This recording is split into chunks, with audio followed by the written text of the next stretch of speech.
അവർ പുറത്തേക്ക് പോയി കഴിഞ്ഞപ്പോൾ അച്ചു വിക്രത്തെ നോക്കി. വൈദുവിൻ്റെ 2 വീലർ കൊണ്ടുവരണം കേട്ടോ കുഞ്ഞ. ഇതുപോലുള്ള സമയത്ത് അവൾക്ക് അതാണ് നല്ലത്. സഞ്ജുവിന് ഇനി ചുറ്റിയല്ലേ വീട്ടിലേക്ക് പോകാൻ പറ്റൂ. വിക്രം അതേന്ന് തല കുലുക്കി. ഒരുപാട് ദിവസങ്ങൾക്ക് ശേഷം 3 പേരും ഒരു കഫേയിൽ കോഫി കുടിക്കാൻ ഒന്നിച്ചിരുന്നു. ഡി അനുവേ, നിനക്കെന്താ പറ്റിയത്? ഇതുവരെ ഇല്ലാത്തൊരു വിറയലും വെപ്രാളവും. സഞ്ജു അനുവിനെ ചൂടുന്ന് നോക്കിക്കൊണ്ട് ചോദിച്ചപ്പോൾ അവൾ അവനെ നോക്കി. അത് നിങ്ങളെന്നെ കളിയാക്കരുത്. അനു കൈവിരലുകൾ ഞൊട്ട പൊട്ടിച്ചുകൊണ്ട് 2 പേരെയും നോക്കി. കാര്യം പറവണ്ണേ, വൈദു അവളെ നോക്കി പറഞ്ഞു. എടി, അത് പിന്നെ എനിക്ക് ഹിരൺമയി സാറിനെ കാണുമ്പോൾ വല്ലാത്ത നെഞ്ചിടിപ്പും വെപ്രാളവും. അനു ഒറ്റ ശ്വാസത്തിൽ പറഞ്ഞപ്പോൾ വൈദുവിന് ചിരി വന്നു. സഞ്ജു കണ്ണു മിഴിച്ചുകൊണ്ട് അവളെ നോക്കി. എടി നിനക്കങ്ങൊരു പ്രേമമാണോ? സഞ്ജു അവളെ കുലുക്കിക്കൊണ്ട് ചോദിച്ചപ്പോൾ അവൾ ദയനീയമായി അവനെ നോക്കി. എനിക്കറിയില്ലടാ, കുറച്ച് ദിവസമായി ആളെ കാണുമ്പോൾ നെഞ്ചൊക്കെ ഇങ്ങനെ. അവൾ നെഞ്ചൊഴിഞ്ഞുകൊണ്ട് പറഞ്ഞു. അടിവയറ്റിൽ മഞ്ഞ് വീഴുന്ന സുഖമാണോ? സഞ്ജു ചോദിച്ചു. അവൾ തല കുലുക്കി. ഇതത് തന്നെ, പ്രേമം. അനു, ശരിക്കും നിനക്ക് ഏട്ടനോട് ഫീലിങ്സ് തോന്നിയോ? വൈദു അവളുടെ കയ്യിൽ കൈവച്ചുകൊണ്ട് ചോദിച്ചു. പെട്ടെന്ന് അനുവിൻ്റെ കണ്ണുകൾ നിറഞ്ഞു. 2 പേരും വല്ലായ്മയോടെ അവളെ നോക്കി. എന്തടി അനു? സഞ്ജു അകലയോട് ചോദിച്ചപ്പോൾ അനു അവൻ്റെ ചുമലിൽ ചാരി. സഞ്ജു അവളെ ചേർത്ത് പിടിച്ചു. ഇനി പറയേ, എന്താ നിന്റെ സങ്കടത്തിൻ്റെ കാരണം? വൈദു മുന്നോട്ട് അഞ്ഞുകൊണ്ട് ചോദിച്ചു. എനിക്ക് ഹിരൺമയി സാറിനോട് നേരത്തെ അങ്ങൊരു ഫീലിങ്സ് തോന്നിയതാ. അന്ന് ചന്തുവേട്ടൻ വിവാഹത്തിൻ്റെ അന്ന്. അനു ആ ഓർമ്മയിലേക്ക് പോയി. അമ്പലത്തിൽ വെച്ച് വഴുതി വീഴാൻ പോയതും അച്ചു അവളെ വീഴാതെ ചേർത്ത് പിടിച്ചതും അവൻ്റെ കൈവിരലുകൾ അവളുടെ അരയിൽ അമർന്നതുമെല്ലാം അവൾ ഓർത്തു. അർഹിക്കാനുള്ള യോഗ്യത എനിക്കില്ല വൈദു. രാധിക ആൻറ്റി അവരുടെ നിലയ്ക്കും വിലയ്ക്കും ചേർന്ന രീതിയിലായിരുന്നു നിന്നെ ഡോക്ടറിന് കൈപിടിച്ചു കൊടുത്തത്. പക്ഷെ ഞാനോ? അനു മുഖം കുനിച്ചു പറഞ്ഞപ്പോൾ സഞ്ജു അവളെ നേരെ ഇരുത്തിക്കൊണ്ട് നോക്കി. അനു, ഞാൻ അറിഞ്ഞിടത്തോളം ഡോക്ടറിൻ്റെ ഫാമിലിയിലുള്ളവർക്ക് അങ്ങനെ ഒരു അന്തരമില്ല. അതുകൊണ്ടല്ലേ ഡോക്ടറിൻ്റെ അമ്മ നിന്നെ ഹിരൺമയി സാറിന് വേണ്ടി വിവാഹം ആലോചിക്കാമെന്ന് പറഞ്ഞത്? സഞ്ജു പറഞ്ഞപ്പോൾ അനു അവനെ പ്രതീക്ഷയോടെ നോക്കി. അതെ, നിന്റെ ഇതേ ഇൻസെക്യൂരിറ്റി അവിടെ ചെന്ന് കയറിയപ്പോൾ എനിക്കും ഉണ്ടായിരുന്നു അനു. പക്ഷേ ഡോക്ടറാണ് എന്നെ ഓരോന്ന് പറഞ്ഞ് മനസ്സിൽ നിന്ന് അതൊക്കെ പറിച്ചു കളഞ്ഞത്. മനസ്സിലുള്ള ഇഷ്ടം മൂടിക്കെട്ടി വെക്കാതെ തുറന്നു പറയണം. ഏട്ടൻ ഒരിക്കലും പണവും സ്റ്റാറ്റസും നോക്കി പോകുന്ന ആളല്ല. വൈദു അവളെ സമാധാനിപ്പിച്ചു. അനു പോയി കഴിഞ്ഞ് സഞ്ജു വൈദുവിനെയും കൊണ്ട് ശ്രീലകത്തേക്ക് പോയി. മുറ്റത്ത് ചെടി നനയ്ക്കുകയായിരുന്നു ലേഖ. അവരെ കണ്ട് സംശയത്തോടെ നോക്കി. അവരെന്തിയ മോളെ? വൈകുമെന്ന് പറഞ്ഞമ്മേ. എന്തോ മീറ്റിംഗ് ഉണ്ട്. സഞ്ജുവിനോട് എന്നെ ഇവിടെ ആക്കാൻ പറഞ്ഞു ഡോക്ടർ. വൈദു സഞ്ജുവിനോടൊപ്പം വന്നത് ലേഖയ്ക്ക് ഇഷ്ടപ്പെട്ട് കാണുമോ എന്ന ആശങ്കയിലാണ് അവൾ പറഞ്ഞത്. ഈ പിള്ളേരിങ്ങനെ തന്നെ. മോൻ കയറി വാ. ലേഖ സഞ്ജുവിനെ അകത്തേക്ക് വിളിച്ചു. 2 പേർക്കുമുള്ള ചായയും പരിപ്പുവടയും എടുത്തുകൊണ്ട് വന്നു. മോൻ കഴിക്ക്. എന്താ മിണ്ടാതിരിക്കുന്നത്? അന്ന് വന്നപ്പോൾ നല്ല വായാടിയായിരുന്നല്ലോ. ലേഖ ചിരിയോടെ അവനെ നോക്കി പറഞ്ഞപ്പോൾ അവൻ്റെ കണ്ണുകൾ വേറൊരാളെ തിരയുകയായിരുന്നു. കഴിക്കാൻ വേണ്ടി സഞ്ജു ചിരിച്ചുകൊണ്ട് പരിപ്പുവട എടുത്ത് കടിച്ചു. ചാരു ഇവിടെ ഇല്ല, അവളുടെ അമ്മ വീട്ടിൽ പോയി. വൈദു പതുക്കെ വന്ന് പറഞ്ഞപ്പോൾ സഞ്ജു അവളെ നോക്കി ചമ്മയെ ചിരിച്ചു.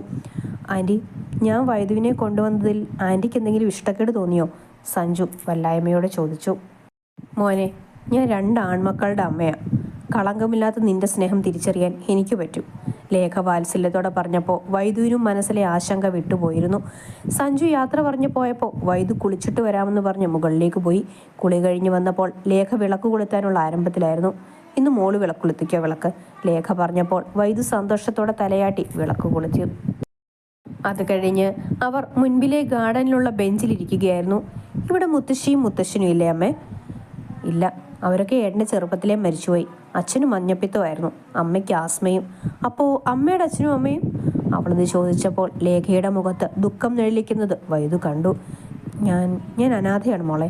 വൈദു പകപ്പോടെ ലേഖയെ നോക്കി.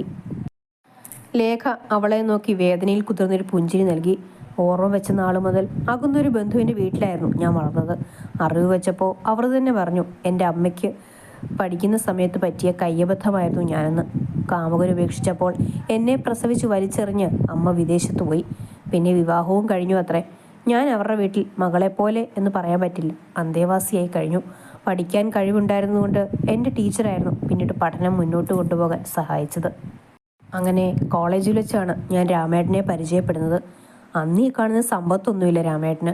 ഒരുപാട് കഷ്ടപ്പെടി നേടിയെടുത്തതാണ് ഇതൊക്കെ. പഠിത്തം കഴിഞ്ഞ് ജോലി കിട്ടിയപ്പോൾ എന്നെ കൂടെ കൂട്ടി. പിന്നീട് അനിയനും ചേട്ടനും കൂടി എല്ലും മുറിയെ പണിയെടുത്ത് കഷ്ടപ്പെട്ടാണ് ഈ നിലയിലെത്തിയത്. അനാഥയാണെന്നും തെണ്ടിത്തിരിഞ്ഞ് നടന്നതാണെന്നും പറഞ്ഞ് മൂത്തോമ്മ എന്നെ ഒരുപാട് വേദനിപ്പിച്ചിട്ടുണ്ട്. പക്ഷെ അപ്പോഴൊക്കെ അവരെ എതിർത്ത് രാമേട്ടൻ എന്നെ ചേർത്ത് പിടിച്ചു. അങ്ങനെ ആദ്യം അച്ചു പിറന്നു, പിന്നെ കുഞ്ഞിനും. അച്ചു എൻ്റെ സ്വഭാവമായപ്പോൾ കുഞ്ഞിന് ഏട്ടൻ്റെ സ്വഭാവമായി. രണ്ടുപേരും ഞങ്ങൾ കടന്നു വന്ന വഴിയെക്കുറിച്ച് നന്നായി അറിയാം മോളെ. അതുകൊണ്ടാണ് അവർ ഇപ്പോഴും അച്ഛൻ്റെ കൂടെ നിൽക്കുന്നത്. വൈദു ലേഖയുടെ മാറിലേക്ക് ചാഞ്ഞു. ലേഖ അവളുടെ നെറുകയിൽ തലോടി. അപ്പോൾ അന്നിവിടെ ഉണ്ടായിരുന്ന വലിയമ്മ? ഞാൻ വളർന്നത് അവരുടെ വീട്ടിലായിരുന്നു മോളെ. അവിടുത്തെ മൂത്തയാളാണ് ചേച്ചി. മോളെ ഞാൻ തിരഞ്ഞെടുത്തത് സമ്പത്തോ പണത്തിൻ്റെയോ ഒന്നും അടിസ്ഥാനമാക്കിയല്ല. എൻ്റെ കുഞ്ഞിന് മോൾ നന്നായി ചേരുമെന്ന് തോന്നി. പിന്നെ മോളുടെ ജീവിതം എൻ്റേതുപോലെയാണെന്ന് തോന്നിയപ്പോൾ ഉള്ളിൽ തോന്നിയ നോവ്. രാധിക ചേച്ചിയെ പോലെ ആവില്ലെങ്കിലും മോളെ സ്വന്തം മോളായി തന്നെയാണ് ഞാൻ കണ്ടത്. ലേഖ പറഞ്ഞപ്പോൾ വൈദുവിൻ്റെ കണ്ണ് നിറഞ്ഞുപോയി. അനുവിൻ്റെ കാര്യത്തിൽ അവളിൽ പ്രതീക്ഷ നിറഞ്ഞു. അമ്മേ, എനിക്കൊരു കാര്യം പറയാനുണ്ട്. വൈദു പറഞ്ഞപ്പോൾ ലേഖ അവളെ നോക്കി. അനുവിനെ ഏട്ടൻ്റെ പെണ്ണായി കൊണ്ടുവന്നൂടെ അമ്മേ? അവൾക്ക് ഏട്ടനോടൊരു ഇഷ്ടമുണ്ടെന്ന് തോന്നുന്നു. ലേഖയുടെ മുഖം വിടർന്നു. ഞാനിത് നേരത്തെ ആലോചിച്ച കാര്യമാണ്. അച്ഛനോട് മോള് തന്നെ സംസാരിക്കുക, അവൻ സമ്മതിക്കും, ലേഖ അവളോട് പറഞ്ഞു. അപ്പോഴേക്കും വിക്രത്തിൻ്റെയും അച്ചുവിൻ്റെയും കാർ മുറ്റത്ത് വന്നിരുന്നു. ഇന്ന് ലേറ്റാവുമെന്ന് എനിക്കറിയായിരുന്നു. അതാണ് ഞാൻ ഒരു കാറിൽ പോകാമെന്ന് പറഞ്ഞത്, വെറുതെ പത്രാസ് കാണിക്കാൻ. വിക്രം അച്ചുവിനെ നോക്കി പറഞ്ഞുകൊണ്ട് അകത്തേക്ക് പോയപ്പോൾ അച്ചു ചിരിയോടെ അവരുടെ അടുത്തേക്ക് വന്നു. മോളെ, കെട്ടിയാൻ കുറച്ച് കലിപ്പിലാണ്, ചെന്ന് നോക്ക്, അച്ചു പറഞ്ഞപ്പോൾ വൈദു വിക്രത്തിൻ്റെ പിന്നാലെ നടന്നു. അച്ചു ലേഖയുടെ തോളിൽ കൈയിട്ട് വീടിനകത്തേക്കും. വൈദു അവനുള്ള ചായയുമായി റൂമിലെത്തിയപ്പോൾ വിക്രം കുളിക്കുകയായിരുന്നു. അവൾ ചായ അവിടെ വെച്ചിട്ട് ബാൽക്കണിയിൽ പോയി നിന്നു. അപ്പോഴേക്കും വിക്രം കുളി കഴിഞ്ഞു വന്നിരുന്നു. ഡ്രസ്സ് മാറ്റി ചായക്കപ്പും എടുത്ത് അവൻ ബാൽക്കണിയിൽ പോയിരുന്നു. ഡോക്ടറിന് എന്തായിരുന്നു ദേഷ്യം? വൈദു കമ്പിയിൽ ചാരി നിന്നുകൊണ്ട് അവനെ നോക്കി ചോദിച്ചു. ഒന്നുമില്ല, അവനതും പറഞ്ഞ് ചായ കുടിച്ചു. അനുവിൻ്റെ കാര്യം അവനോട് പറയണമെന്നാണ് കരുതിയത്. പക്ഷേ ആളുടെ മുഖഭാവം ശരിയല്ല. അവൾ പോകാനായതും വിക്രം അവളെ വലിച്ച് അവൻ്റെ മടിയിലിരുത്തി. പെട്ടെന്നായതുകൊണ്ട് വൈദു ഒന്ന് പകച്ചുപോയി. പറയാനുള്ളത് പറഞ്ഞിട്ട് പോയിക്കോ. തനിക്ക് പറയാനുണ്ടെന്ന് അവൻ എങ്ങനെ മനസ്സിലായി എന്നവൾ ആലോചിച്ചു. വൈദുവിനെ നേരെ ഇരുത്തി വിക്രം അവളുടെ മുഖത്തേക്ക് നോക്കി. അത് അനുവിന് ഏട്ടനോടൊരു ഫീലിങ്സ്. അവൾ വല്ലായ്മയോടെ അവനെ നോക്കി. അതിനിപ്പോൾ എന്താ? എല്ലാവരും എന്നെ പോലെ ആവില്ലല്ലോ, നമുക്കിത് മൂവ് ചെയ്യാം. അവനങ്ങനെ പറഞ്ഞപ്പോൾ അവളുടെ മുഖം വിടർന്നു. പക്ഷേ ഏട്ടൻ, ഇയാൾ തന്നെ സംസാരിക്കുക, കടുംപിടുത്തക്കാരനല്ല, പാവമാണ്, വിക്രം പറഞ്ഞപ്പോൾ വൈദു സന്തോഷത്തിൽ അവൻ്റെ കവളിൽ അമർത്തി ഉമ്മ വെച്ചു. വിക്രം അവളെ മിഴിച്ചു നോക്കി. അവൾ ചമ്മലോടെ എഴുന്നേക്കാൻ നോക്കിയെങ്കിലും വിക്രം അവളെ ഒന്നുകൂടി അമർത്തി വെച്ചു. എനിക്കൊന്നും വാങ്ങിച്ചു കൂട്ടി ശീലമില്ല, പലിശ അടക്കം തിരിച്ചു കൊടുത്താണ് ശീലം. അവൻ മീശത്തുമ്പ് കടിച്ചു പിടിച്ചുകൊണ്ട് അവളുടെ ചുണ്ടുകളിൽ അമർത്തി ചുംബിച്ചു. വൈദുവിൻ്റെ ശരീരം ഒരു തൂവൽ പോലെ പാറിപ്പറക്കുന്നത് പോലെ തോന്നി. നെറ്റിയിൽ അവൾ ചാർത്തിയ ഭസ്മത്തിൻ്റെ മണം അവൻ വലിച്ചെടുത്തു. അന്ന് നിനക്ക് പനി വന്നപ്പോൾ ഞാൻ നിൻ്റെ റൂമിൽ നിന്ന് സ്മെൽ ചെയ്തതാണ് ഈ മണം. എനിക്കിപ്പോൾ നിന്നോട് എന്തൊക്കെയോ ഫീലിങ്സ് തോന്നുന്നുണ്ട്, അവൻ തുറന്നു പറഞ്ഞപ്പോൾ വൈദു വിറയലോടെ അവനെ മിഴികളുയർത്തി നോക്കി. അവിടെ ഇരുന്ന് കിന്നിരിക്കാതെ എണീറ്റ് അകത്തു പോടാ. അച്ചു അവൻ്റെ റൂമിലെ ബാൽക്കണിയിൽ നിന്ന് വിളിച്ചു പറഞ്ഞപ്പോൾ വൈദു പെട്ടെന്ന് ചാടി എണീറ്റ് അകത്തേക്കൂടി. എനിക്കൊരു അവസരം വരും കേട്ടോ, അച്ചുവിനെ നോക്കി ചുണ്ടു കൊട്ടിക്കൊണ്ട് വിക്രം പറഞ്ഞപ്പോൾ അച്ചു ചിരിച്ചുകൊണ്ട് അകത്തേക്ക് പോയി. വൈദു ചമ്മലോടെ അച്ചുവിൻ്റെ റൂമിലേക്ക് നടന്നു. അവനേതോ ബുക്ക് വായനയിലായിരുന്നു. ഏട്ടാ, അകത്തേക്ക് വന്നോട്ടെ?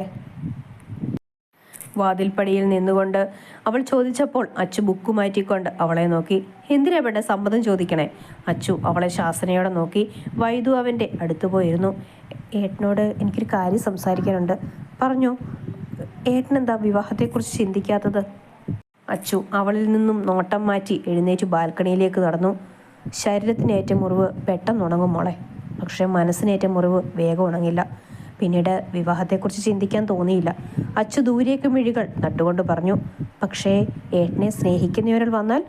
അവൾ അവൻ്റെ മുഖത്തേക്ക് നോക്കി ചോദിച്ചപ്പോൾ അച്ചു സംശയത്തോടെ അവളെ തിരിഞ്ഞു നോക്കി. എന്നെ സ്നേഹിക്കുന്ന ആളോ? ഏട്ടനോട് ഒരാൾക്ക് പ്രണയമുണ്ട്, പക്ഷേ ആൾക്ക് ഭയങ്കര അപകർഷതാബോധമാണ്. ഏട്ടനെ പോലെ സമ്പത്തില്ലാത്ത കുടുംബമാണെന്ന്, ഏട്ടൻ്റെ നിലയ്ക്കും വിലയ്ക്കും ചേരരുന്ന് എന്നൊക്കെ പറഞ്ഞ് മനസ്സിൽ തോന്നിയ ഇഷ്ടം കെട്ടിപ്പൂട്ടി വെച്ചിരിക്കുകയാണ്. അങ്ങനെ ഒരു പെൺകുട്ടിയെ ഏട്ടൻ ഇഷ്ടമാകുമോ? തികച്ചും സാധാരണക്കാരിയായ ഒരുവളെ. അച്ചു അമ്പരപ്പോടെ അവളെ നോക്കി. എനിക്ക് അങ്ങനെയൊന്നുമില്ല വൈദു. ഞാൻ ഒരിക്കലും സ്ഥാനമാനങ്ങൾ നോക്കിയല്ല ആളുകളെ പരിഗണിച്ചിരുന്നത്. ആരാണ് ആ കുട്ടി? ഏട്ടന് അറിയുന്ന ആൾ തന്നെയാ. അനുവാണ്. അച്ചു പകപ്പോടെ നിന്നുപോയി. ഇന്നലെ വിക്രം കളിയായി പറഞ്ഞതാണ് അവളെ തനിക്ക് വേണ്ടി അമ്മയെ ആലോചിച്ചെന്ന്. പക്ഷേ താൻ അവളെ ഒരിക്കലും ആ കണ്ണുകളിൽ അങ്ങനെ ഒരു ഭാവം താൻ കണ്ടിട്ടില്ലല്ലോ. അനുവോ? പക്ഷെ എങ്ങനെ? എന്നേക്കാൾ 9 വയസ്സിന് ഇളയ കുട്ടിയല്ലേ. എന്നോട് പ്രണയം തോന്നേണ്ട സാഹചര്യം എന്താണെന്ന് പോലും ഓർമ്മയില്ല. അന്ന് ക്യാമ്പിന് പോയപ്പോഴല്ലേ കൂടുതൽ ഇടപഴകിയത്. അച്ചുവിനെ വിട്ട് ആ പകപ്പ് മാറിയില്ലായിരുന്നു. ഒരാൾക്കൊരാളോട് പ്രണയം തോന്നാൻ പ്രത്യേകിച്ച് സാഹചര്യമൊന്നും വേണ്ട ഏട്ടാ. അവൾ നല്ല കുട്ടിയാണ്. ഏട്ടനെ അവൾക്ക് ഒരുപാട് ഇഷ്ടമാണ്. അവളോടൊപ്പം ഏട്ടന് നല്ലൊരു ജീവിതം ഉണ്ടാവും. ആലോചിക്കുക. പിന്നെ അവളോട് ഏട്ടൻ അറിഞ്ഞെന്ന ഭാവം കാണിക്കരുത്. ഏട്ടൻ അറിയരുതെന്ന് അവൾ പറഞ്ഞതാണ്. വൈദു അതും പറഞ്ഞ് റൂമിലേക്ക് പോയപ്പോൾ അച്ചു അനുവിനെക്കുറിച്ച് ആലോചിക്കുകയായിരുന്നു. ഇന്ന് തൻ്റെ മുന്നിൽ വന്നപ്പോൾ പതിവില്ലാത്തൊരു പരിഭ്രമം ഉണ്ടായിരുന്നു ആ മുഖത്ത്. പക്ഷേ ഇതായിരുന്നു അതിൻ്റെ കാരണം. മനസ്സിൻ്റെ വിദൂരതയിൽ പോലും അങ്ങനെ ചിന്തിക്കാൻ പറ്റുന്നില്ല. അച്ചു കുറേ നേരം അത് തന്നെ ആലോചിച്ചിരുന്നു. പിന്നീട് വൈദു ഒളിച്ചുകളിയായിരുന്നു. വിക്രത്തിൻ്റെ മുന്നിൽ ചെന്നുപെടാതെ ഒഴിഞ്ഞു മാറി നടന്നു. രാധികയോട് സംസാരിച്ചു കഴിഞ്ഞപ്പോൾ പിന്നെ ചന്തു വിളിച്ചു. എല്ലാവരോടും സംസാരിച്ചിട്ട് റൂമിൽ പോയപ്പോൾ വിക്രം കിടന്നിരുന്നു. വൈദു ശബ്ദമുണ്ടാക്കാതെ വാഷ്റൂമിൽ കയറി ഫ്രഷായി വന്ന് കിടന്നതും വിക്രം ലൈറ്റ് ഇട്ടതും ഒരുമിച്ചായിരുന്നു. കഴിഞ്ഞോ നിന്റെ ഒളിച്ചുകളി? അവൻ കൂർപ്പിച്ചു നോക്കിക്കൊണ്ട് പറഞ്ഞപ്പോൾ വൈദു ചമ്മിയ മുഖത്തോടെ അവനെ നോക്കി. വിക്രം അവളുടെ ടോപ്പിൽ പിടിച്ച് അവൻ്റെ അടുത്തേക്ക് വലിച്ചു. വൈദു അവൻ്റെ നെഞ്ചിലിടിച്ചു ചേർന്നു. തനിക്കെന്നെ പേടിയാണോ? അവളുടെ കണ്ണുകളിൽ നോക്കിക്കൊണ്ട് അവൻ ചോദിച്ചു. വൈദു അല്ലെന്ന് തലയാട്ടി. പിന്നെ എന്തിനാണ് ഈ ഒളിച്ചുകളി? അവളുടെ കവളിൽ വിരലോടിച്ചുകൊണ്ട് അവൻ ചോദിച്ചു. ഞാൻ ഒളിച്ചു കളിച്ചതല്ല. അവൾ കണ്ണടച്ചുകൊണ്ട് തന്നെ മറുപടി പറഞ്ഞു. ഉറപ്പാണോ? എങ്കിൽ ഇപ്പോൾ ഉറങ്ങിക്കോ. നാളെ നേരത്തെ പോകാനുള്ളതാണ്.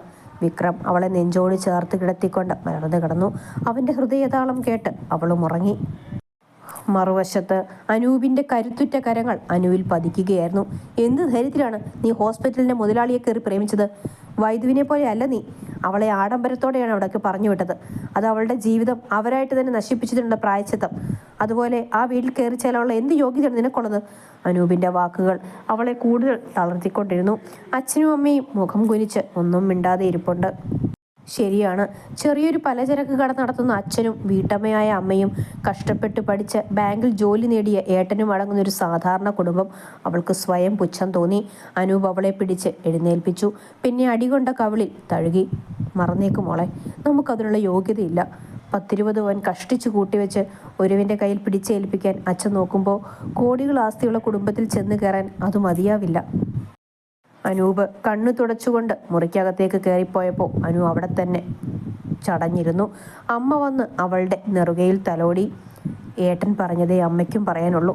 നാളെ സ്ത്രീധനം കുറഞ്ഞു പോയതിൻ്റെ പേരിൽ നീയും ഒരു പത്രവാർത്തയാകാതിരിക്കാനാണ് അവൻ അങ്ങനെ പറഞ്ഞത്. അനു പകപ്പോടെ അമ്മയെ നോക്കി. അമ്മ അവരങ്ങനെയല്ല. വൈദു കഴിയുന്ന വീടല്ലേ. ചക്കയും മാങ്ങയും അല്ല ചൂഴ്ന്നു നോക്കാൻ. ആകെയുള്ളൊരു മോളാണ്. ഞങ്ങളുടെ ഉള്ളിലെ ആദി നിനക്ക് മനസ്സിലാവില്ല. അമ്മ കണ്ണു തുടച്ചു പോയപ്പോൾ അച്ഛൻ അവളെ ഒന്ന് നോക്കുക കൂടി ചെയ്യാതെ മുറിയിലേക്ക് പോയി. അനു തകർന്നിരുന്നു പോയി.